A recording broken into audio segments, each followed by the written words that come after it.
प्रणाम देवियों और सज्जनों, द हिंदू का न्यूज़पेपर एनालिसिस स्टार्ट करते हैं।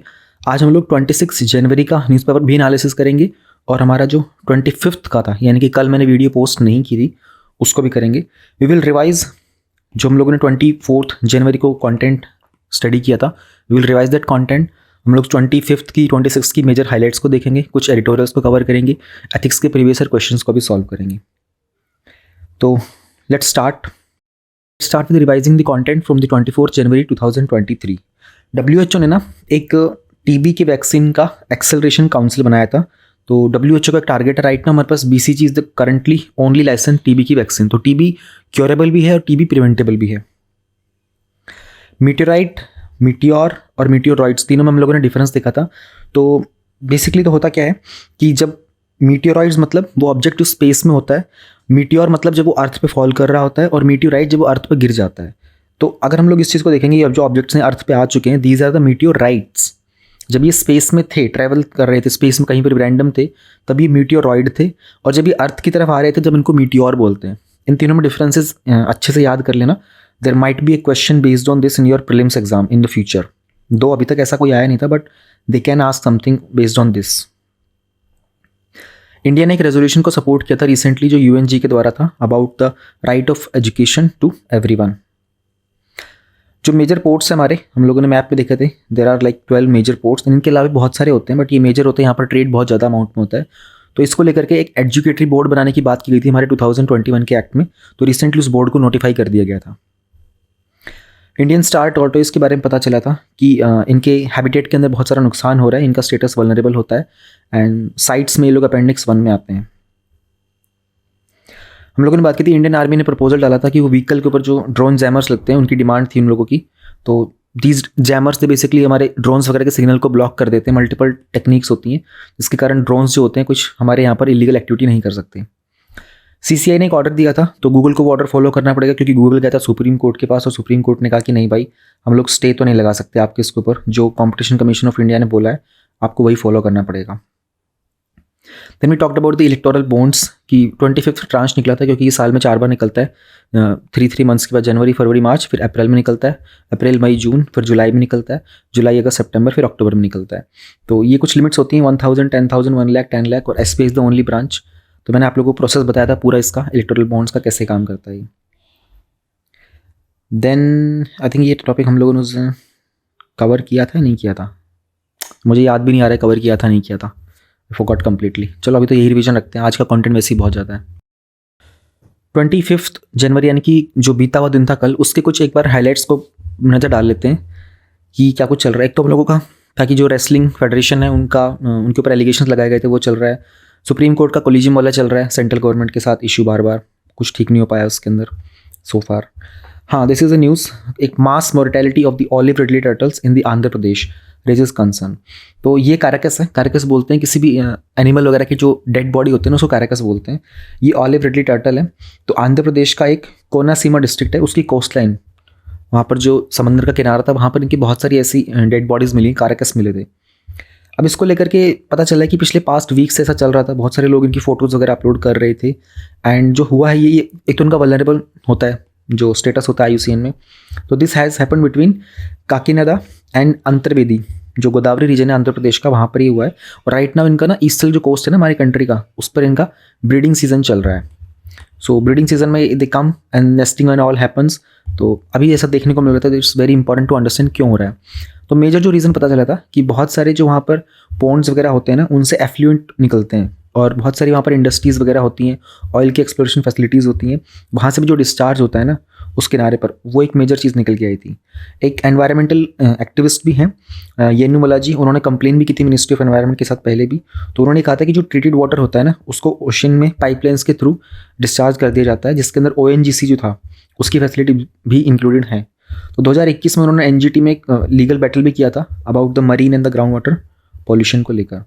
अब ये टॉपिक आपको पता है कहाँ यूज़ करना होगा, when ever there is something about the water pollution, या तो आप ये वाला एग्जाम्पल दे सकते हो कि इन 2023 जनवरी लार्ज अमाउंट में ये ऑलिव मतलब mass mortality of the olive ridley turtle happened in Andhra Pradesh, which raise concern.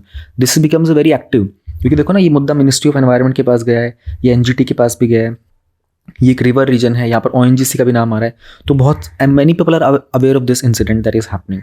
So something that you put in to example which most the people are aware of ना, that brings more value to your answer. Then ये editorial हम लोग cover करेंगे. पहले major highlights देख लेते हैं एक बारी. ये केन बेतवा वाला ये थोड़ा बड़ा है, तो ये हम लोग कल करेंगे. आज तकरीबन 3-4 एडिटोरियल से ज़्यादा हो जाएंगे, तो will cover this letter. Ayodhya, a city of paramount belief steeped in folklore, mythology and faith. ये एग्जाम पॉइंट ऑफ व्यू से इंपॉर्टेंट नहीं, बस ये जस्ट इन केस आप इंटरेस्टेड हो राम जन्मभूमि में, अयोध्या के अंदर आप वहाँ के रहने वाले हो, तो बिल्कुल उसको जरूर पढ़ना है. बहुत अच्छा कंटेंट है इसमें, but not for the exam point of view. ये है India has lost access to the 26 of the 65 petrol points. But इसमें मैंने पूरा पढ़ने की कोशिश की थी, इसमें आपका एग्जाम पॉइंट ऑफ व्यू से कुछ कनेक्टेड नहीं था, तो we ignore this. This is very very very important. Purse seine fishing partially allowed outside Tamil Nadu waters. अब हुआ क्या है ना, ये पर्स सीने फिशिंग क्या होता है, अगर आप देखोगे ना इस फोटो के अंदर, ये आपको शिप दिखाई दे रहा होगा ना, इसके आसपास ये पूरा नेट है, ये जाला होता है, ये पर्स रिंग्स होते हैं, ये पर्स वायर्स वगैरह होते हैं. तो ये ऊपर समंदर में ऐसे फ्लोट कर रहा, ऊपर ऊपर ऐसे दिख रहे होते हैं इसके, और ये नीचे पानी के अंदर ऐसे होता है, सारी मछलियाँ इसके अंदर ट्रैप हो जाती हैं. तो इसको से जाले को फेंका जाता है मछलियों के चारों तरफ से, ये इनको पूरा ट्रैप करता है, इसको खोलते हैं, ओपन करते हैं, इसको क्लोज कर लेते हैं, और मछलियाँ इसमें ऐसे ट्रैप हो जाती हैं. तो बेसिकली दिस इज लाइक, आप देख रहे हो शिप कितना छोटा दिख रहा है, ये जाल कितना बड़ा होता है, तो ये बहुत बड़ा होता है, इसमें बहुत सारी मछलियों की फिशिंग करने के लिए होता है ये. आपको कुछ और चीज़ें पता होनी चाहिए हमारे एक्सक्लूसिव इकोनॉमिक जोन को लेकर के. This is the land, coastal land होता है, तो हमारे एक बेस लाइन होती है, बेस लाइन से लेकर के 12 नॉटिकल माइल्स तक हमारा टेरिटोरियल सी बनता है. और एक एक्सक्लूसिव इकोनॉमिक जोन होता है, हमारी जो बेस लाइन होती है ना, वहाँ से 200 नॉटिकल माइल्स तक हमारा एक्सक्लूसिव इकोनॉमिक जोन होता है. और हमारा जहाँ टेरिटोरियल सी खत्म होता है, वहाँ से लेकर के अप टू 12 माइल्स तक हमारा कॉन्टिग्यूस जोन होता है. और उसके 200 नॉटिकल माइल्स जहाँ पर हमारा एक्सक्लूसिव इकोनॉमिक जोन खत्म हो जाता है, उसके बियॉन्ड हमारे हाई सीज आ जाते हैं. अभी आपको क्यों समझना होगा, थोड़ा सा यहाँ पे इसका इस्तेमाल होगा इसलिए. अब इसकी कहानी को थोड़ा देखने की कोशिश करते हैं. सुप्रीम कोर्ट ने ट्यूसडे को अलाउ कर दिया था purse seine fishing off the Tamil Nadu coast. ये वाला जो पूरा न्यूज़ है ना, इसको मैं पूरा वर्ड टू वर्ड पढ़ूंगा ताकि आप लोगों को कहानी समझ में आ जाए अच्छे से हो क्या रहा है. पर्स सीने क्या होता है ये समझ गए आप लोग, और ये कुछ टेरिटोरियल सी 12 नॉटिकल माइल्स तक का सुप्रीम कोर्ट ने अलाउ कर दिया था कि आप तमिलनाडु की कोस्ट पर पर्स सीने की फिशिंग को कर सकते हो. उन्होंने कहा कि we have allowed this because we thought everybody should survive, that's all. हुआ ये था ना, 12 नॉटिकल माइल्स के बियॉन्ड ना वो लोग कुछ जो एफ्लुएंट यानी कि जो बड़े फिशरमैन्स होते थे ना, उनको अलाउ करते थे. बट जो हमारे ट्रेडिशनल और जो कन्वेंशनल जो छोटे फिशरमैन थे ना, उनको 12 नॉटिकल माइल्स के बियॉन्ड अलाउ नहीं था.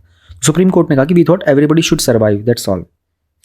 तो कोर्ट ने कुछ कंडीशन भी लगाई थी, इसको रेगुलेट करेंगे है ना फिशिंग को outside the 12 nautical miles limit of the Tamil Nadu coast.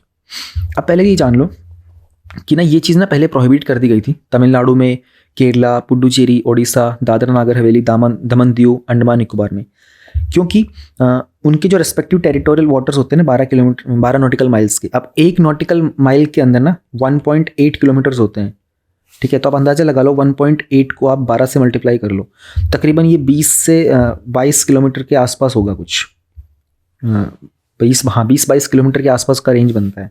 पर कुछ स्टेट्स ऐसे हैं, गुजरात, आंध्र प्रदेश, गोवा, कर्नाटका, वेस्ट बंगाल, उन्होंने इस तरह का कोई बैन नहीं लगाया था. तो उन्होंने गवर्नमेंट ने बोला, सुप्रीम कोर्ट ने कहा कि एक तो हम लोग इसको सप्ताह में 2 बार अलाउ करेंगे, मंडे से थर्सडे तक अलाउ करेंगे, वो भी सुबह 8 बजे से शाम को 6 बजे तक. एंड इस बात के ऊपर एक लॉयर ने ऑब्जेक्शन दिया था. उन्होंने कहा था कि टाइमिंग्स जो है ना शाम की इवनिंग की वो वेरी कर सकती है, सी कंडीशंस पे डिपेंड करता है. तो बोट हो सकता है शाम को लेट तक लौट के आएंगी. तो सुप्रीम कोर्ट ने कहा देखो भाई साहब, बात ये है, ऑब्जेक्शन मत करो, पहले तो हम तुमको अलाउ कर रहे हैं, ठीक है, ये चीज़ अलाउड नहीं है मोस्टली. और एक प्रिंसिपल है लिविंग एंड लेटिंग लिव, तुम खुद भी जियो और दूसरों को भी जीने दो. तो सुप्रीम कोर्ट ने कहा कि कम बैक फास्टर, जल्दी टाइम से लौट के आओ, हम इसके ऊपर कोई एक्सेप्शन नहीं देंगे. फिर उन्होंने ये भी कहा कि जो वेसल रजिस्टर्ड है ना under the marine fishing regulation law, उन्हीं को अलाउ किया जाएगा, उन पर ट्रैकिंग डिवाइसेस भी लगाए जाएंगे, उनकी कलर कोडिंग भी की जाएगी, और जो फिशिंग क्रू होगा ना उनके पास एक मैंडेटरी ID कार्ड भी होगा. यूसी बहुत प्रॉपर रेगुलेशन करने के लिए बोला है सुप्रीम कोर्ट ने. तमिलनाडु ने इस बात को ऑब्जेक्ट किया था, है ना. उन्होंने कहा था कि बियॉन्ड 12 नॉटिकल माइल का जो हमारा बॉर्डर है उसके ऊपर हम नहीं चाहते इसको करना. अब उन्होंने क्या कहा कि जो माउथ होता है ना इस पर्स सीने नेट का, वो 1 हेक्टेयर का होता है. You see this is the mouth, ये पूरा जो खुल जाता है ना जब ये फिश का ये नेट का ये जाला जो होता है, ये 1 हेक्टेयर के आसपास का होता है, इतना बड़ा होता है. तो उन्होंने कहा कि ये ड्रैग आउट कर लेता है anything and everything from the bowels of the sea. ये बेस में से ना जितना नीचे का जो एरिया होता है ना इसका, मेरे को एक बार स्क्रीन को क्लियर करने दो रुको.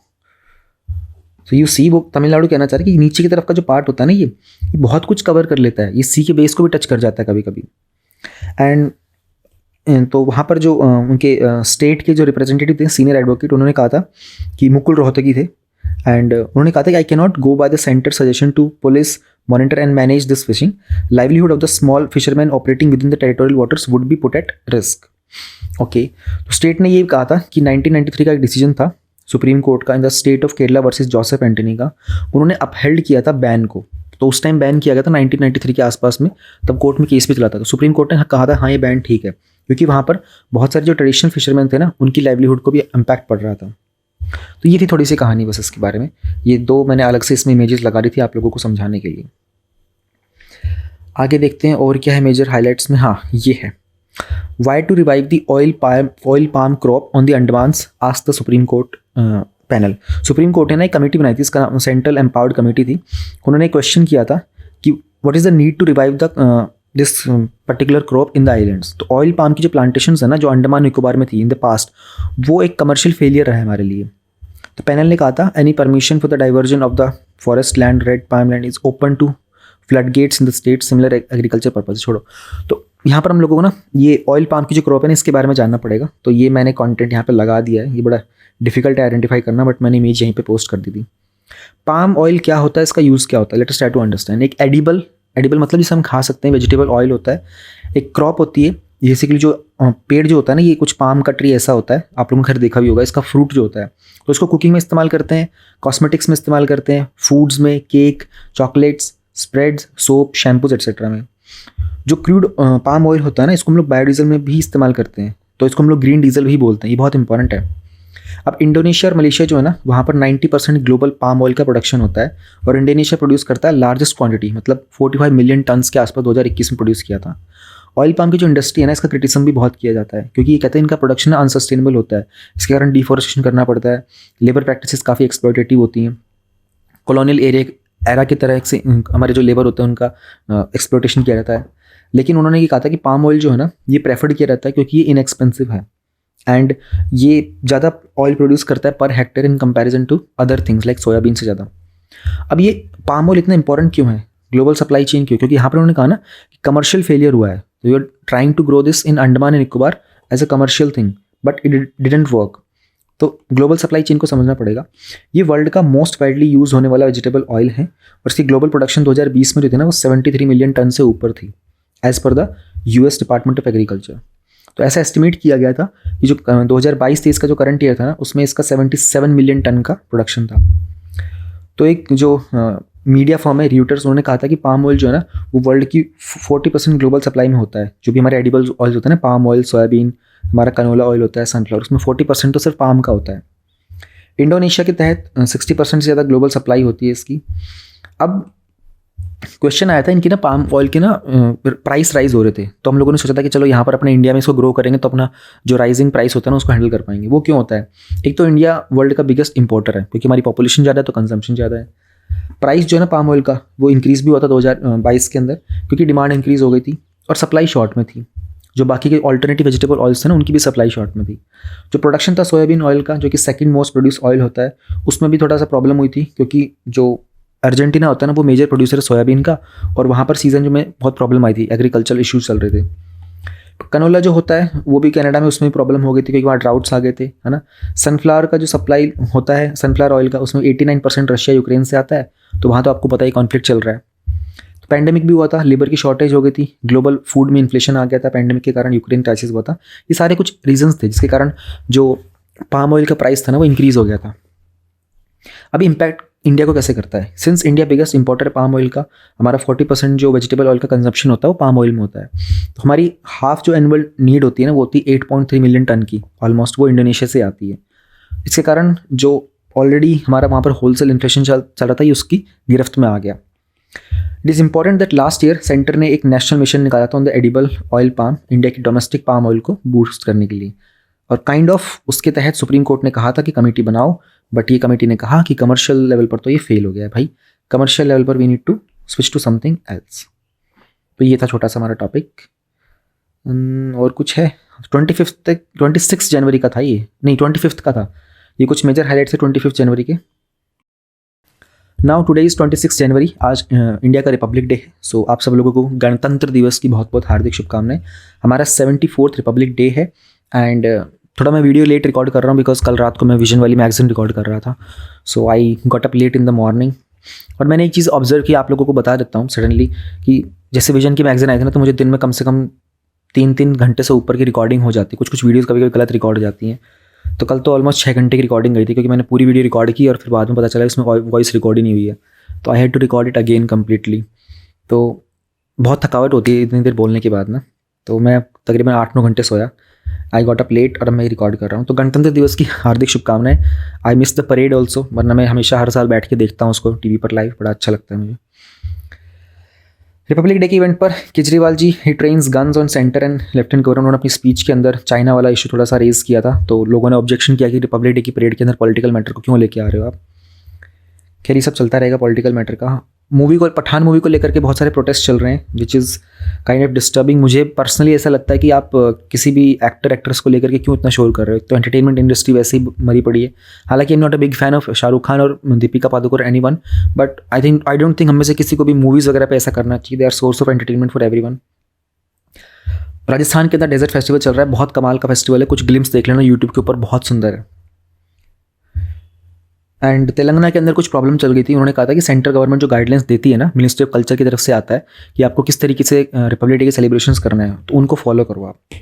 दिल्ली के अंदर वो एक्साइज पॉलिसी का जो चल रहा था, हमारे जो डिप्टी चीफ मिनिस्टर है वहाँ पर मनीष सिसोदिया जी, वो चल रहा है इन्फोर्समेंट डायरेक्टरेट के साथ।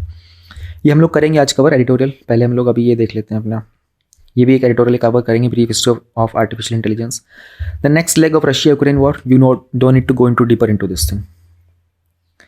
एक बड़े ही महान आर्किटेक्ट थे इंडिया के, Balkrishna Doshi ji. He was 94 at this time and he passed away. इन्होंने बहुत अच्छा आर्किटेक्चर बनाए थे। If you just look at this photo ना, इन्होंने ये अपना पर्सनल बना रखा था। It's very beautiful one. मैंने थोड़ा सा पढ़ने की कोशिश की थी because I found it really interesting. Exam point of view से इंपॉर्टेंट नहीं है, बट खाली हो कुछ अलग पढ़ने का मन है तो ज़रूर पढ़ सकते हो।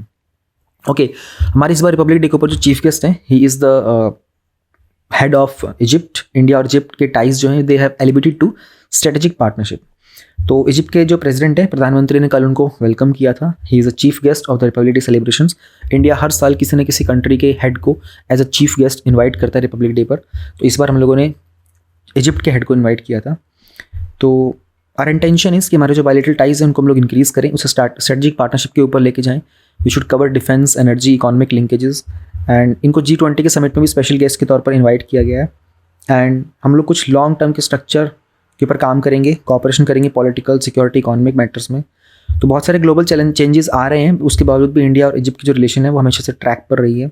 And will try to make sure कि हमारा जो ऐतिहासिक जो हमारे कनेक्शंस थे, जो हमारे संबंध थे, हम उनको मेंटेन करके रखें। तो इजिप्ट को हम लोग अपने हिंदी में यहाँ पर मिस्र बोलते थे ना, तो कुछ MOU साइन किए गए थे कल्चर, यूथ मैटर्स पे, cyber security, information and technology, public broadcasting पे। एंड मिस्टर LCC ने हमारे प्राइम मिनिस्टर नरेंद्र मोदी को भी इनवाइट किया था कि वो इजिप्ट आएंगे। तो देखते हैं हमारे प्राइम मिनिस्टर कब जाते हैं Egypt. He will be going definitely soon enough. Supreme court ने राना आयुब की प्ली को सुनने की बात की। तो Rana Ayub is the person who is somewhere connected to this Gujarat riots जो थे हुए थे ना 2002 वाले, उससे कनेक्ट है इनका। अगर आप लोग थोड़ा एक्टिविज्म को इंटरेस्टेड हो तो जानने की कोशिश करोगे तो पढ़ लेना, otherwise exam point of view से बिल्कुल भी इंपॉर्टेंट नहीं है।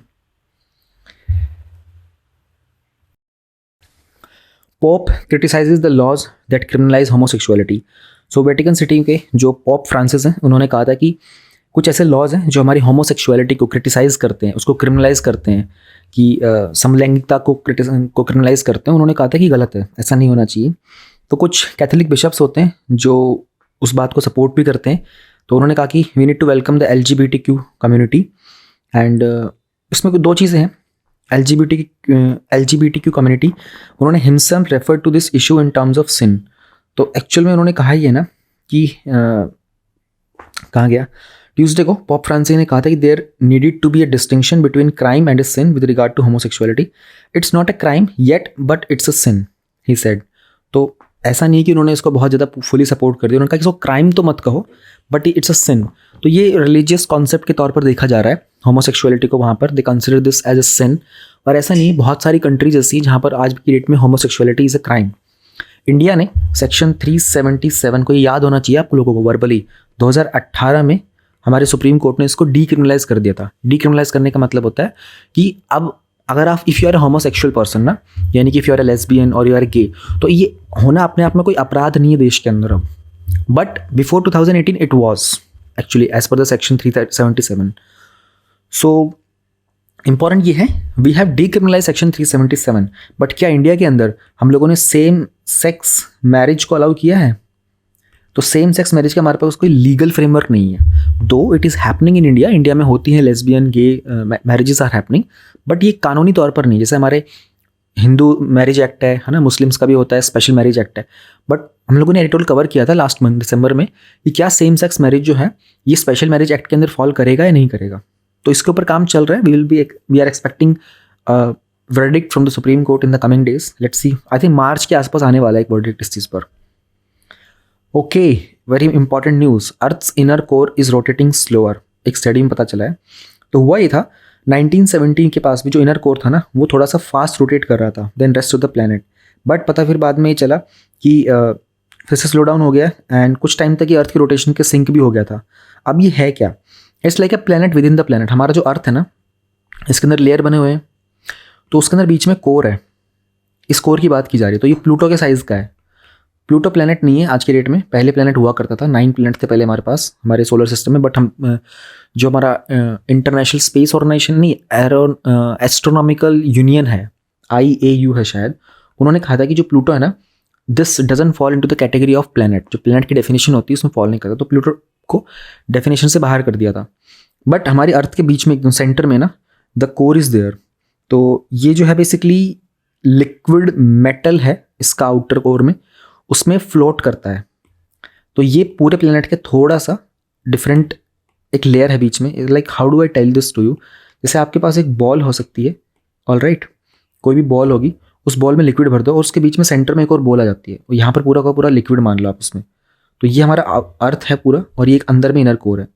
अब ये कहा जा रहा है it's like an iron ball. ठीक है, अर्थ के मामले में बात करते हैं तो उन्होंने कहा था कि ये थोड़ा सा स्लो रोटेट कर रहा है पहले से कंपैरिजन टू दैट. अब आप लोगों को समझना होगा ना कि इसका इम्पैक्ट क्या पड़ सकता है. एक मूवी आई थी, उस मूवी का नाम था the core. I don't know कहाँ पर अवेलेबल होगी, मैंने तो उस ज़माने में आई थिंक टीवी पर देखी थी, बहुत पुरानी मूवी है. तो उसमें भी अर्थ का कोर जो होता है ना, वो रोटेट करना बंद कर देता है. इसके कारण बहुत सारी प्रॉब्लम्स आती है क्लाइमेट में, वेदर के अंदर, ग्रेविटेशन, एवरीथिंग में सडनली. तो एक टीम होती है साइंटिस्ट वगैरह की, वो लोग एक पर्टिकुलर एक मशीन बनाते हैं काइंड ऑफ, जो ड्रिल करते हुए अर्थ के बिल्कुल कोर में जाते हैं. वो लोग हज़ारों किलोमीटर तक ड्रिल करते हुए नीचे जाते हैं एंड उसमें जाके कुछ ब्लास्ट वगैरह करते हैं वो लोग. उसमें few of the members they die also. तो बहुत सुंदर मूवी बनाई है, आप लोग देखना उसको. एंड ये then you will try to understand कि ये टॉपिक इतना इंपॉर्टेंट क्यों है. भाई अर्थ काबू में आने वाली चीज़ तो है नहीं हमारे, है ना. We are just human beings. हम लोग एनवायरनमेंट तो काबू में आ नहीं रहा हमसे. नदियाँ और पेड़ पौधे तो हमारे काबू में आते नहीं, तो हम लोग अर्थ के कोर को कहाँ काबू कर पाएंगे. But studies are going on, तो हमें पता होना चाहिए थोड़ा सा. तो ये था हमारा 26 जनवरी के कुछ मेजर न्यूज़. इसमें this was the most important one I think. अब हम लोग आगे एडिटोरियल के सेक्शन की तरफ चलते हैं. Start with editorial section. देखो, एक एडिटोरियल मैंने बताया था ना, वो जो प्रियम्बल वो वाला था, बेसिक स्ट्रक्चर वाला था, वो मैंने उस दिन स्किप करवाया था. I have still kept that and hold. ठीक है, बीच में कल का वीडियो भी हो गया था, मैं उससे पक्का करूँगा. मुझे आज इसका दिन और दे दो. आज ऑलरेडी हमारे पास 3 से 4 एडिटोरियल्स हैं. कल मैं 2 लेके आऊँगा. एक तो वो बेसिक स्ट्रक्चर वाला होगा, एक ही केन बेतवा वाला होगा टॉपिक, और फिर कल के जो होंगे. ठीक है, तो just 1 more day I am asking for this. I did not skip that editorial, मैंने हाईलाइट करके रखा हुआ है. आज ये वाला करते हैं, the new and the dark interpretations of we the people. अब वी द पीपल आप लोगों को पता है प्रियम्बल में से आता है. तो सुदर्शनम पदम ये एक पॉलिटिकल साइंटिस्ट हैं and is a formal cell professor of public enterprise at the Administrative Staff College of India, Hyderabad. देखो भाई, ये जो एडिटोरियल्स वगैरह होंगे ना, ये सबके सब बायस्ड मिलेंगे, तो उसमें मेरा अपना कुछ नहीं होगा. जो उन्होंने बोला है मैं वहीं पर वही आपको समझा दूंगा. आपको जो एग्जाम पॉइंट ऑफ व्यू से महत्वपूर्ण लगे, जो आपको याद नहीं होता, वो आप नोट डाउन कर लीजिएगा, क्योंकि कुछ ना कुछ गवर्नमेंट के सपोर्ट में हो सकता है कोई एडिटोरियल गवर्नमेंट के अगेंस्ट भी हो सकता है. But being an aspiring bureaucrat, you need to be neutral. You need to just fetch the content which is valuable for your exam point of view. Okay, हो क्या रहा है, एक कंट्रोवर्सी चल रही है over the meaning of we the people. ठीक है ना, क्योंकि जो हमारे वाइस प्रेसिडेंट है, उन्होंने एक स्पीच दी थी in the 83rd all India conference of presiding officers Jaipur में. तो अगर उसको हम और पास से देखते हैं, तो उन्होंने रेफरेंस दिया था जुडिशरी को लेकर के. तो मिस्टर धनखड़ की स्पीच के अंदर एक व्यू था कि जो वी द पीपल है ना हमारे उसमें प्रियम्बल वगैरह के अंदर, वो एसेंशियली प्राइमेसी देता है इलेक्टेड मेंबर्स ऑफ पार्लियामेंट को और स्टेट लेजिस्लेचर को. ऑलराइट, ध्यान रखना, हमारी डेमोक्रेसी जो है ना, वो 3 पिलर्स पे काम करती है. ठीक है। एक हमारा लेजिस्लेचर यानी कि हमारा पार्लियामेंट हो गया, स्टेट लेजिस्लेटिव असेंबलीज हो गई, काउंसिल्स हो गए, ठीक है। तो ये हो गया हमारा लेजिस्लेचर। एक हमारा जुडिशरी जिसमें हमारा सुप्रीम कोर्ट हो गया, हाई कोर्ट एक्सेट्रा हो गया। एक हो गया हमारा एग्जीक्यूटिव जिसमें हमारे बेसिकली मिनिस्टर्स वगैरह जो आ जाते हैं एंड ब्यूरोक्रेसी आ जाती है हमारी, ऑलराइट। तो इन तीन के स्तंभ के ऊपर हमारा डेमोक्रेसी काम करता है। और ऐसा कहते हैं कि एक और चौथा स्तंभ भी होता है, फोर्थ स्तंभ, जिसको हम लोग मीडिया बोलते हैं। ऐसा कहा जाता है, दो हमारे स्ट्रक्चर के अंदर ये पढ़ाया नहीं जाता, लेकिन मीडिया को हम लोग मानते हैं, media is the fourth pillar of democracy. तो जब हमारे जो वाइस प्रेसिडेंट है जगदीप धनखड़ जी, उन्होंने कमेंट किया था कि हमारा जो कॉन्स्टिट्यूशन है उसमें वी द पीपल की बात की जा रही है। तो वी द पीपल जो है ना, ये उनका, अब जो हम लोगों ने बात की थी ना, ये ट्राइंगल के अंदर यू सी लेजिस्लेचर, जुडिशरी और एग्जीक्यूटिव। अब लेजिस्लेचर तो लोगों ने चूज किया था, people voted for the legislature. Executive भी कहीं ना कहीं चूज होकर के आ रहे होते हैं, बट उनका जुडिशरी को इलेक्ट कौन कर रहा होता है भाई? मिनिस्टर वगैरह को आपने इलेक्ट किया, पार्लियामेंट के एमपीज को आपने इलेक्ट किया, जुडिशरी को आपने इलेक्ट कहाँ किया होता है? तो उन्होंने यही कहा, जो वी द पीपल होता है ना, तो ये बात कर रहे होते हैं पार्लियामेंट की और स्टेट लेजिस्लेचर की। ऐसा हमारे वाइस प्रेसिडेंट का कहना है। Will try to understand more on this. तो हमारे जो स्पीकर है लोकसभा के उन्होंने सपोर्ट किया था मिस्टर धनखड़ के इस व्यू का। उन्होंने कहा था कि जो सेपरेशन ऑफ पावर जो होती है ना, वो प्राइमेसी देती है इस बात की टू द पार्लियामेंट पीपल। इसी थीम के ऊपर और काम करते हुए हमारे मिस्टर धनखड़ जी ने कहा था कि जो सेपरेशन ऑफ पावर होता है ना, ये हमारे जो पिलर होते हैं डेमोक्रेसी के, पार्लियामेंट यानी कि लेजिस्लेचर, जुडिशरी और एग्जीक्यूटिव, इन तीनों पर इक्वली अप्लाई नहीं होता। उन्होंने ये कहा था कि उन्होंने, हालांकि ये एक्सप्लिसिटली बहुत डायरेक्टली बोला नहीं, बट उनके अकॉर्डिंगली जुडिशरी जो होता है ना और जो एग्जीक्यूटिव होते हैं, इनको हम लोग अपॉइंट करते हैं और ये इलेक्टेड नहीं होते बाय द पीपल, ये इन्फीरियर होते हैं। अगेन मैंने आपको बताया ना अभी लेजिस्लेचर, जुडिशरी, एग्जीक्यूटिव। एग्जीक्यूटिव के अंदर हम लोग ब्यूरोक्रेसी की बात करेंगे तो वो अपॉइंट किए जाते हैं, ठीक है। जब हम मिनिस्टर की बात करते हैं तो एक तरीके से मिनिस्टर अपॉइंट होता है, लेकिन मिनिस्टर भी कहीं ना कहीं लेजिस्लेचर से निकल के आ रहा होता है ना, तो उसको इलेक्टेड भी मान सकते हो। बट हमारे जो जगदीप धनखड़ जी हैं वो कह रहे हैं कि जुडिशरी तो है ना, ये तो इसका तो कोई पॉइंट ही नहीं है, ना इसमें डायरेक्ट इलेक्शन हो रहा है, ना इसमें अपॉइंटमेंट हो रहा होता है। बट यहाँ पर एटलीस्ट ब्यूरोक्रेसी में और मेरे जो मिनिस्टर्स वगैरह होते हैं कम से कम अपॉइंट तो हो रहे हैं, इनका इलेक्शन तो हो रहा होता है। तो हम लोग पहले ही सॉर्ट कर लेते हैं क्या मीनिंग होता है वी द पीपल का। हमारे कॉन्स्टिट्यूशन में कहीं भी डिफाइन नहीं किया गया है। तो जनरली ये बात करता है सिटीजन्स की, who and not any group of particular institution. जो ये राइटर हैं जिन्होंने ये एडिटोरियल लिखा, उन्होंने कहा कि वी द पीपल का मतलब आप किसी ग्रुप ऑफ पीपल की बात मत करो कि जो पार्लियामेंट पे लोग हैं वो ग्रुप ऑफ पीपल है, वो होते हैं वी द पीपल। नहीं, सारे सिटीजन्स होते हैं group of people. There are people in judiciary, there are people in executive, है ना। बाकी सारे कॉन्स्टिट्यूशनल इंस्टीट्यूशन में भी होते हैं, मिलिट्री में होते हैं, पुलिस में होते हैं, पब्लिक एंटरप्राइज में होते हैं, प्राइवेट में होते हैं। ये सब पीपल में अकाउंट होते हैं, ये सब आते हैं वी द पीपल के अंदर। तो अब ये तो समझ गए एडिटोरियल में जो पर्सन है जिन्होंने एडिटोरियल लिखा है, सुदर्शन जी, उन्होंने कहा है कि वी द पीपल का मतलब होता है सब। हमारे वाइस प्रेसिडेंट क्या कह रहे थे, वी द पीपल का मतलब कौन होता है? पार्लियामेंट और स्टेट लेजिस्लेटिव असेंबलीज, ठीक है। दोनों का डिफरेंस समझ गए। अब उन्होंने कहा कि to identify the representatives in the legislature, जो सोल रिप्रेजेंटेटिव्स होते हैं ना पीपल के, it's a travesty, it's like not easy to go ahead with this thing. तो apart from being enshrined in the constitution, जो थ्योरी हमारे separation of powers की, वो किसी भी डेमोक्रेटिक सोसाइटी का बहुत बेसिक होती है, वो हर कॉन्स्टिट्यूशन के पार्ट होती है separation of powers. And Indian nation जो है ना, इसको हम लोगों को री एजुकेट करना पड़ रहा है इतने समय से। बहुत शर्म की बात है हमारे लिए। In the case of, it's a case of staggering irony कि 70 साल हो चुके हैं हम लोग आज तक इंडिया में डेमोक्रेसी को बार बार री एजुकेट करते आ रहे हैं। फ्रॉम ए पर्सन, हालांकि जो गवर्नर रह चुके हैं जिनके कारण बहुत सारी प्रॉब्लम्स आ गई थी वेस्ट बंगाल की एलटीडी गवर्नमेंट के साथ भी। अब इन्होंने ये कहना की कोशिश की कि देखो, एक ऐसे पर्सन के कमेंट आ रहे हैं who is the vice president right now, and because of him West Bengal के अंदर बहुत सारी प्रॉब्लम्स आई थी, and now he is trying to educate us की डेमोक्रेसी क्या होती है। मतलब मैं नहीं कह रहा हूँ, ये एडिटोरियल में लिखा हुआ है। तो इन्होंने कहा कि एक काम करते हैं, एक बार हम लोग यूनाइटेड स्टेट्स की डेमोक्रेसी को पढ़ने की कोशिश करते हैं, जहाँ पर वो बोलते हैं कि उनका जो प्रेसिडेंट है is the leader of the free world, and UK को, क्योंकि हमारी जो डेमोक्रेसी थी बहुत हद तक हम लोगों ने यूके से कॉपी किया उसमें, specially the parliamentary form of government. तो सिंस बात की जा रही है, हमारे जो वाइस प्रेसिडेंट हैं ही से कि पार्लियामेंट की प्राइमेसी होती है एंड जुडिशरी और एग्जीक्यूटिव उससे थोड़े इन्फीरियर होते हैं। Let us look at these two countries जो कि इंडिया में बहुत हद तक डेमोक्रेसी के मामले में फेमिलियर हैं। यूएस के अंदर जो प्रेसिडेंट होता है ना, उनके पास पावर होती है कि वो जजेस को अपॉइंट कर सकते हैं, ऑल्दो ये उनके कांग्रेस को बाद में एंडोर्स करना पड़ता है। एंडोर्स मतलब सराहना करनी पड़ती है, उसके बाद ही उनको फाइनल हो पाता है। लेकिन जो प्रेसिडेंट होते हैं ना, वो डायरेक्टली इलेक्ट किए जाते हैं लोगों के द्वारा, एंड उनके पास कुछ प्रोरोगेटिव होते हैं स्पेशल, सब बहुत सारे इशूज़ के ऊपर, जो कि पार्लियामेंट्री डेमोक्रेसी में अप्लाई नहीं होते, क्योंकि हमारे यहाँ पर तो पार्लियामेंट्री गवर्नमेंट होती है ना, यूएस के अंदर प्रेसिडेंशियल फॉर्म ऑफ गवर्नमेंट होती है। जो प्राइम मिनिस्टर होता है ना कैबिनेट के अंदर, उनके पास ऐसी पावर नहीं होती जैसे यूएस के प्रेसिडेंट के पास होती है। हैंस जो पॉसिबिलिटी होती है जुडिशियल रिव्यू की कि क्या सूटेबिलिटी को चेक करना होता है, वो और the otherwise of the candidate it gets nominated. जब हम बात करते हैं यूके की, वहाँ पर कुछ कन्वेंशन चलते हैं। कन्वेंशन का मतलब होता है रिवाज चलते आ रहे हैं कि जो भी लॉ पास, कन्वेंशन है लॉ भी होते हैं कुछ हाउस ऑफ कॉमन्स के। उनका हाउस ऑफ कॉमन मतलब हमारे यहाँ का लोकसभा, क्योंकि उनके पास रिटन कॉन्स्टिट्यूशन नहीं है जिसके कारण उनको जुडिशियल रिव्यू मिल पाएगा। लेकिन बहुत सारे ऐसे स्ट्रॉन्ग कन्वेंशन यानी कि स्ट्रॉन्ग रिवाज चलते आ रहे हैं in spite of the primacy of parliament. वहाँ पर पार्लियामेंट की प्रीमेसी, उसके बावजूद भी ऐसा चलता आ रहा है। तो जो ये कन्वेंशन है ना यूनाइटेड किंगडम के, उनका एक इनवॉयबल ट्रेडिशन है, यानी कि वो लोग इसको वॉयलेट नहीं करते। उनका laws can be changed, violated and repealed even in the parliament. जो स्पीकर है हमारे हाउस ऑफ कॉमन्स के, जो स्पीकर होते हैं उनके हाउस ऑफ कॉमन्स के, वो जब इलेक्ट होते हैं लेकिन वो एक नॉन पार्टी के मेंबर बन जाते हैं, वो अपने आप को ऑफिस से रिटायर कर लेते हैं। इंडिया में भी ऐसा हुआ था।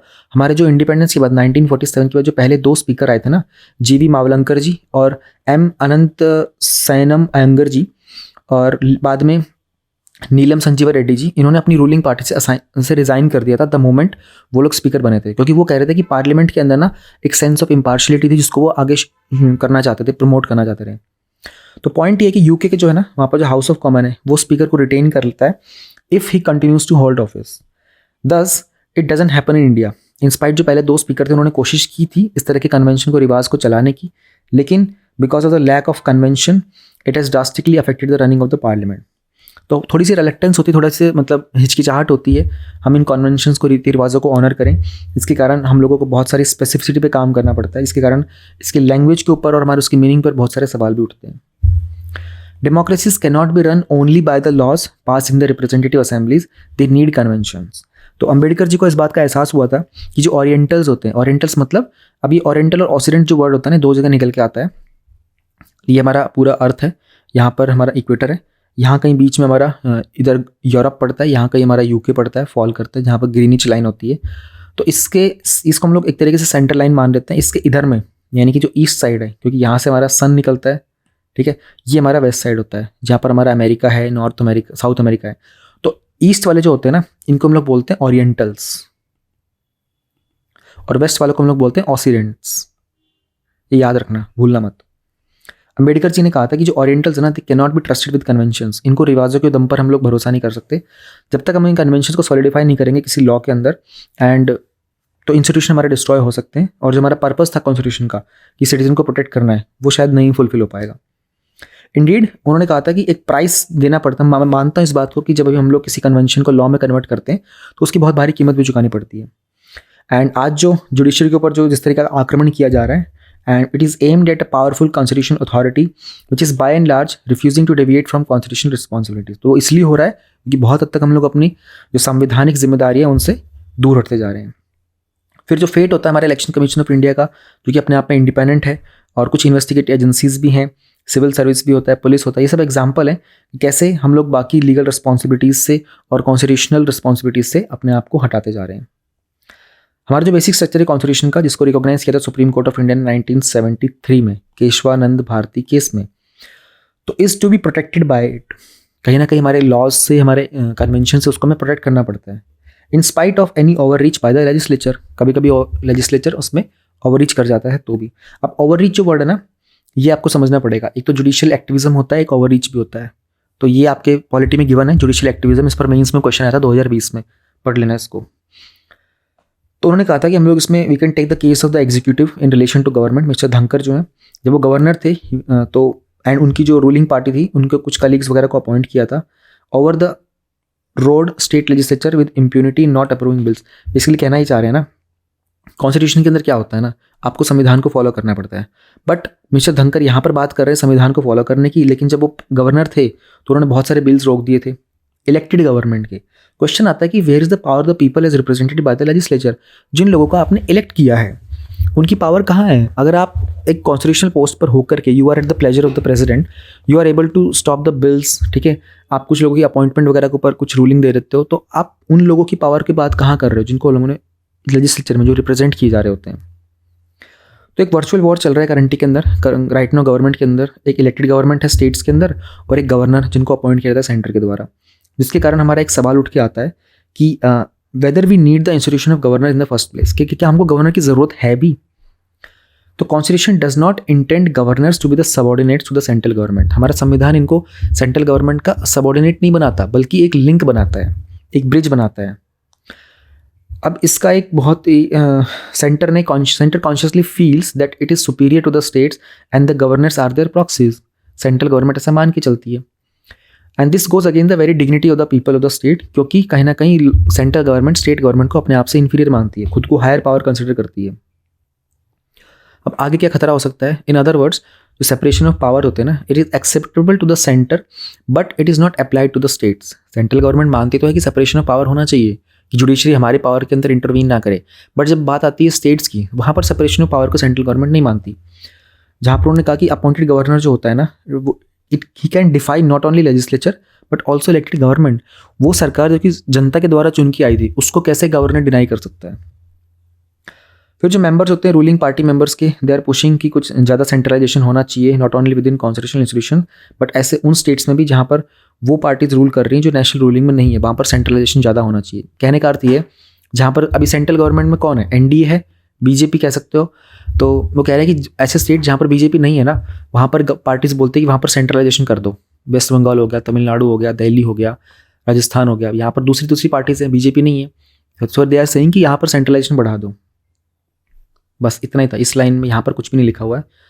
The determination with which the ruling party is approaching the majority in the country will only usher in divisive conflicts.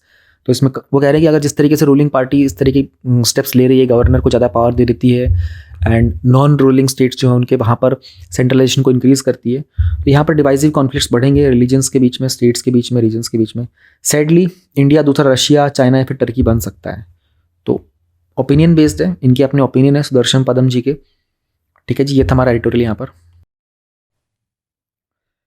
The topic we have is now a brief history of the artificial intelligence, क्योंकि आपके exam point of view से बहुत important है। Artificial intelligence पर पहले भी questions आ चुके हैं। Let us try to understand a little bit more about this thing, क्योंकि हो सकता है कि आपको एग्जाम में कहीं कुछ ऐसा कंटेंट यहाँ पर मिल जाए लिखने के लिए that can give you some extra edge. Okay, तो जाहिर सी बात है कि हम सब लोग डिजिटल वर्ल्ड से कनेक्टेड हैं। We have internet, we have computers, but how rapidly the world has changed. आज की डेट में आइडिया लगाना बहुत मुश्किल है, क्योंकि हम लोग कितना रिसेंट में पास्ट में जा सकते हैं। एंड जो मोबाइल फ़ोन्स थे 1990s में, तो उस ज़माने में बहुत बड़ी बात हुआ करती थी, क्योंकि उसमें बहुत छोटे छोटे डिस्प्ले आया करते थे। आज तो पूरा का पूरा फ़ोन टच स्क्रीन है। If you just recall about just 10 years ago, 10 साल पहले भी अगर आप देखोगे तो 2023 चल रहा है, तो 2013 के आसपास टच स्क्रीन फ़ोन्स आने स्टार्ट हो गए थे। तो प्रॉब्ली 15 साल पहले आप जाओगे तो वो कीपैड वाले आते थे, न्यूमेरिक कीपैड्स होते थे, and that was the craze. तो 2 डेकेड्स बिफोर जो मेन स्टोरेज था वो पंच कार्ड्स हुआ करते थे। शॉर्ट पीरियड में कंप्यूटर्स इतने क्विकली इवॉल्व हो गए कि अब ये हमारी डेली लाइफ का पार्ट बन चुके हैं। And it's easy to forget how recent this technology is. मतलब बहुत ज़्यादा पुरानी नहीं है, बहुत नई है। पहले जो डिजिटल कंप्यूटर्स थे ना, वो इन्वेंट हुए थे तकरीबन 8 डेकेड्स अगो। तो ये हमारी कुछ टाइमलाइन है।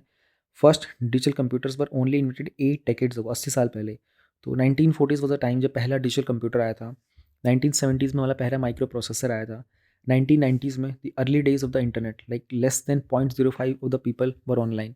अच्छा, ये टॉपिक आपको कहाँ पर हेल्प करेगा? There was a question in the mains based on industrial revolution 4.0 something. तो वहाँ के लिए कुछ ऐसे टॉपिक्स के लिए आपको कुछ वैल्यूएबल पॉइंट्स मिल सकते हैं।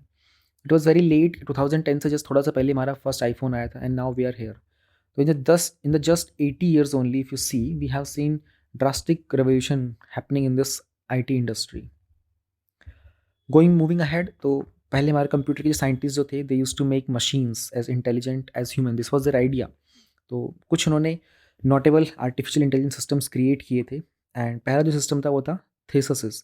थेसिस को हमारे क्लॉड शेनन ने बनाया था 1951 में। उन्होंने क्या किया था, एक रिमोट कंट्रोल माउस बनाया था, जो एक लैब्रिंथ के अंदर, लैब्रिंथ बेसिकली एक वो होता है, ऐसे ऐसे कुछ घनचक्कर टाइप का सा होता है, उसमें ब्लॉकेजेस होते हैं अलग अलग जगह पे, मल्टीपल पाथ्स होते हैं। तो उन्होंने एक ऐसा बनाया था कि इसमें रिमोट कंट्रोल माउस होगा, वो पूरे में अंदर जाएगा, लास्ट तक पहुंचेगा, और फिर वो उसी पाथ को, जिस पाथ से वो आया था ना, उसी पाथ को रीड करके वो वापस बाहर आ जाएगा लैब्रिंथ से।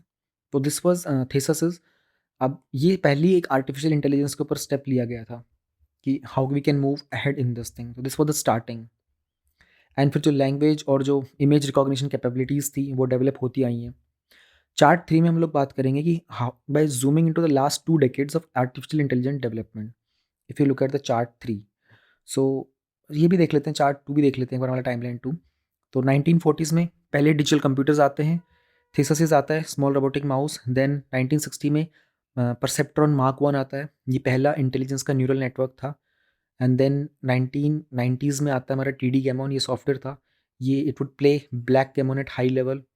एक एलेक्स नेट आता है, डीप लर्निंग सिस्टम था ये, मतलब इसमें इमेजेस को आइडेंटिफाई करता था डॉग्स एंड कार्स के। और अब 2020 से पहले we have this language and image recognition capabilities. तो if you look at this thing ना, हमारे आर्टिफिशियल इंटेलिजेंस हमारी लैंग्वेज को कैसे आइडेंटिफाई करता है, तो this is about hand writing कि कितना परसेंटेज तक वो आइडेंटिफाई कर रहा होता है। फिर हमारी स्पीच को कैसे रिकॉग्नाइज करते हैं, कैसे डेवलपमेंट किया हम लोगों ने, इमेजेस के रिकॉग्निशन में कैसे डेवलपमेंट किया, रीडिंग कॉम्प्रीहेंशन में, लैंग्वेज कॉम्प्रीहेंशन। तो आज की डेट के अंदर आर्टिफिशियल इंटेलिजेंस रीडिंग लैंग्वेज पे, अंडरस्टैंडिंग पे ग्रो कर चुकी है, इमेज रिकॉग्निशन पे, स्पीच रिकॉग्निशन पे, हैंड राइटिंग वगैरह के ऊपर भी। तो each of the 5 domains of the initial performance of the artificial intelligence is set to -100। तो ये देखो -100 पे थे कि हम लोग बहुत पुअर चल रहे थे, अब we have reach this 0 level and baseline is set to 0। इसका मतलब जो मॉडल की परफॉर्मेंस थी ना, द मोमेंट वो क्रॉस करती है ना 0 को, उसके स्कोर पॉइंट्स इंक्रीज हो जाते हैं। 10 साल पहले कोई भी मशीन रिलायबली कोई लैंग्वेज या इमेज रिकॉग्निशन नहीं कर सकती थी। अब आज की डेट में ये डोमेन्स इतने स्ट्रॉन्ग हो गए कि ह्यूमन बींग्स को भी बीट कर रहे हैं। Then we have this some more artificial intelligence की, एंड बिकॉज कुछ इम्प्लीमेंटेशन जो है वो they are already so cheap that they are available in the phone in your pocket. आपकी जेब में आ रहती है। आर्टिफिशियल इंटेलिजेंस इतनी चीप हो चुकी है आज के टाइम के अंदर। Then we have this artificial intelligence system जो इतने कैपेबल हो चुके हैं कि वो इमेजेस जनरेट करना स्टार्ट करें। आजकल ये चीज़ बहुत न्यूज़ में चल रही थी, एंड हम लोग इसमें डीप फेक का भी कंटेंट ऐड कर रहे हैं। These are like deep fakes also. तो अगर आप देखोगे ये एक ग्राफिक्स है 2014, 15, 16, 17, 18, 19, 20, 21, 20। अब ये जितने भी फोटोज़ हैं ना, ये आर्टिफिशियल इंटेलिजेंस के द्वारा डेवलप किए गए थे, और इनमें से कोई भी व्यक्ति, इंसान जो है ना, वो रियल लाइफ में एग्जिस्ट नहीं करता है। ये आर्टिफिशियल इंटेलिजेंस ने फोटोज़ डेवलप किए थे। So you see the growth how it is happening. 2014 तक वो ब्लैक एंड वाइट कर रहा था, काफ़ी जूम करके कर रहा था, but then some features enhanced little more little more. अगर आप देखोगे 2021 में there is some person who is sitting on the bench. अब बेंच के ऊपर बैठ कर कितनी डिटेलिंग कर पाना आर्टिफिशियल इंटेलिजेंस के द्वारा, इट्स अ ह्यूज टास्क। और आज की डेट में फिर यहाँ पर दिस डॉग इज देयर, इस कुत्ते के बारे में कुछ किया था, पोमेरियन वगैरह आई थिंक ये। So this is how it is developed, none of them existed. और आज की डेट में आप देखोगे तो कितना डेवलपमेंट किया जा चुका है। अब इतना होगा कि अर्लियर जो सिस्टम थे ना, वो फोकस करते थे सिर्फ एज वगैरह पे, फेस को देखोगे उसकी एज के ऊपर आइडेंटिफाई करना। अब जो नए मॉडल्स हैं उन्होंने कैपेबिलिटीज़ बढ़ा रही है, टेक्स्ट को इमेज में जनरेट कर देना, है ना, मतलब उनको टेक्स्ट ऐड करके दे दो। अब आर्टिफिशियल इंटेलिजेंस में किया क्या है, ये सब जो किया गया है ना, ये इनके कोड लिखे गए थे, टेक्स्ट को लिख दिया था और उन्होंने इस इमेज को जनरेट कर दिया उस टेक्स्ट के बेसिस के ऊपर। तो जो बॉटम में इमेज थी उसमें दिखाया एक पोमेरियन है sitting on the king's throne winning a crown. अब ये सारी चीज़ें हैं, एक राजा के तख्त पर बैठा हुआ है, एक वो मतलब उसका क्राउन लगा करके। So this is how the artificial intelligence has grown so far. तो आपको थोड़ी सी अंडरस्टैंडिंग लग गई होगी। Just remember about the 1940s, क्योंकि अगर आपको कोई क्वेश्चन आएगा, आई थिंक कोई भी आर्टिफिशियल इंटेलिजेंस का क्वेश्चन आता है ना, आप उसको यहाँ पर मेंशन कर सकते हो 1940s के बारे में। और ये जो हमारा पहला स्मॉल रोबोटिक माउस था, इसके बारे में भी। These are good inputs. अब हम लोग अपना एथिक्स का प्रीवियस ईयर क्वेश्चंस का एनालिसिस करते हैं। हम लोग 2015 के पेपर सॉल्व कर रहे हैं, इससे पहले 2013 और 14 के हम लोग सॉल्व कर चुके हैं पूरे। आज हम लोग क्वेश्चन नंबर 3 से सॉल्व करेंगे। क्वेश्चन नंबर 1 और 2 हम लोग ऑलरेडी कर चुके हैं। तो आज भी हम लोग एक ही क्वेश्चन करेंगे, क्वेश्चन नंबर 3। बट कल से मैं आप लोगों को ज़्यादा क्वेश्चन सॉल्व कराना स्टार्ट कर दूंगा, बिकॉज मैं विजन की मैगजीन रिकॉर्ड करने में बिजी था, अब वो हो गया है। तो कल से हम लोग 2-2 क्वेश्चन कवर करना स्टार्ट करेंगे। क्वेश्चन नंबर 3 का ए है, अ mere compliance with the law is not enough. The public servant has to have a well-developed sensibility to ethical issues for the effective discharge of duties. ठीक है, उसने कहा कि सिर्फ कानून को फॉलो करना जरूरी नहीं है, एक व्यक्ति के पास थोड़ी नैतिकता की समझ होनी चाहिए अपनी जिम्मेदारियों को निभाने के लिए। Do you agree? क्या आप इस बात से सहमत हो? एक्सप्लेन करो 2 एग्जाम्पल के साथ। एक एग्जाम्पल जहाँ एक्ट जो है वो एथिकली राइट है बट लीगली नहीं है, और दूसरा वो एक्ट जो है लीगली राइट है बट एथिकली नहीं है। 10 नंबर का, यानी कि 2 पेजेस मिलेंगे आपको। Let us try to solve this question. अब उसने जो पूछा उनको एड्रेस करेंगे। तो हम लोग स्टार्टिंग करते हैं। वाइल वेबर, तो मैक्स वेबर एक थिंकर थे। He defines good public servant as one who strictly complies with procedures and laws. Bureaucrats need to have sensibility to ethical issues as they are responsible for public service and human touch is required for same. जब भी कोई statement वाला question होता है ना, हमेशा उस statement के बारे में ना 1-2 लाइनें जरूर लिखा करो, उसको इग्नोर मत किया करो। तो हम लोगों ने वेबर के स्टेटमेंट से इसको कनेक्ट कर दिया। Then we are adding it more to it. Empathy, responsiveness, compassion, selflessness, ये हेल्प करते हैं इफेक्टिव डिस्चार्ज ऑफ ड्यूटीज़ में। सो आई एग्री, उसने पूछा ना डू यू एग्री, तो you have to answer in this always. ऐसे क्वेश्चन में हमेशा मेंशन किया करो यू एग्री और you do not agree. Yes I agree that for effective discharge of duties a public servant should not only comply with laws but also have a well developed sensibility to ethical issues.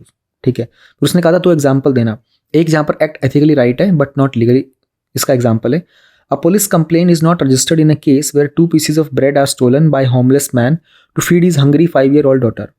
So this is in line with compassion and empathy, though it is against the law. Second, act is legally right but not ethically. Recently, shops were closed in Delhi as they were against Delhi Master Plan. While it is completely legal, but it lacks the human touch as it took away the livelihood of many, including helpers who worked in those shops. So legality plus ethical दोनों साथ साथ चलते हैं। हम लोगों ने बहुत छोटा सा एक डायग्राम बना करके थोड़ा स्पेस को कवर करने की कोशिश की। अब छोटा सा क्वेश्चन था, कंक्लूजन कर देते हैं। Effective solution in the first case would be to give warning और a token punishment to abide by both ethics and law, while in the second case not sealing the small shops would have been a ideal thing. Hence both laws and ethics they are needed for the holistic discharge of duties. Simple, जो पूछा उसको address कर दिया। Now moving ahead, the question number 3 का B part, how do the virtues of trustworthiness and fortitude बोलते हैं इसको, they get manifested in the public service. और उसने बोला एक्सप्लेन करो एग्जाम्पल के साथ। अगेन 10 नंबर का है, हमको 2 पेजेस मिलेंगे, 2 पेजेस में हमको अपना कंटेंट लिखना होगा। ट्रस्टवर्दीनेस एक मॉरल एटीट्यूड है and direct consequence of veracity as postulated by Hildebrand. अब देखो आपको पता नहीं होगा हिल्डरब्रांड कौन है, क्योंकि जनरली एथिक्स के अंदर जो थिंकर्स वाला टॉपिक होता है ना उसमें हिल्डरब्रांड के बारे में नहीं पढ़ते हैं। बट अब आपको यहाँ पर पता चल गया ना, तो फ्यूचर में जो भी ट्रस्टवर्दीनेस का क्वेश्चन आएगा ना उसमें नोट डाउन कर लो कि हिल्डरब्रांड को कोट करना होगा। Fortitude is courage at times of adversity and is one of the cardinal virtues given by Aquinas. Aquinas के कुछ कार्डिनल वर्च्यूज होते हैं वो आपको याद करने पड़ेंगे। हम तो तीसरी बार मेंशन कर रहा हूँ मैं अपने आंसर राइटिंग एक्विनास का। So these get manifested in public service as trustworthiness within a team or organization increases clarity, credibility, morale and motivation which helps in the efficient public service. Okay. It boosts collaboration between government, public servant and public. This manifests in public service in examples like public police partnership, trust in government policies like demonetization and GST, etc. Fortitude helps in delivering justice in the face of resistance. It manifests in policy implementation, example demonetization. Then हम लोगों ने इसी का एक थोड़ा सा structure बना दिया। The manifestation of trustworthiness plus fortitude in public service, इससे मोटिवेशन आता है, सेल्फलेसनेस होती है, इंटीग्रिटी मेंटेन होती है, service delivery, collaboration, clarity, justice and acceptance of change. फिर उसने एग्जाम्पल पूछे थे, तो considering MS Dhoni's contribution to the Indian cricket as a service, he has epitomized trustworthiness and fortitude by backing his man on and off the field. He trusts his team to show courage and win the matches from different situations. दूसरा example, sound police investigation in a high-profile murder case leading to justice being served quickly manifests trust and fortitude in policing and public services. क्योंकि generally high profile murder case के अंदर पैसा अपना खेल खेलना शुरू कर देता है ना, तो ऐसे केसेस में डिले हो जाती है। बट ऐसे केस को टाइमली सॉल्व कर देने से हम लोग ट्रस्टवर्दीनेस एंड फॉर्टिट्यूड को मेंटेन कर पाते हैं। Hence, along with Nolan's principle of collegiality, loyalty, temperance, etc., trustworthiness and fortitude manifest in public service. अब Nolan's principle के ऊपर भी आपको पढ़ना पड़ेगा, ये आपकी एथिक्स के सिलेबस में होता है। तो सिंपल था।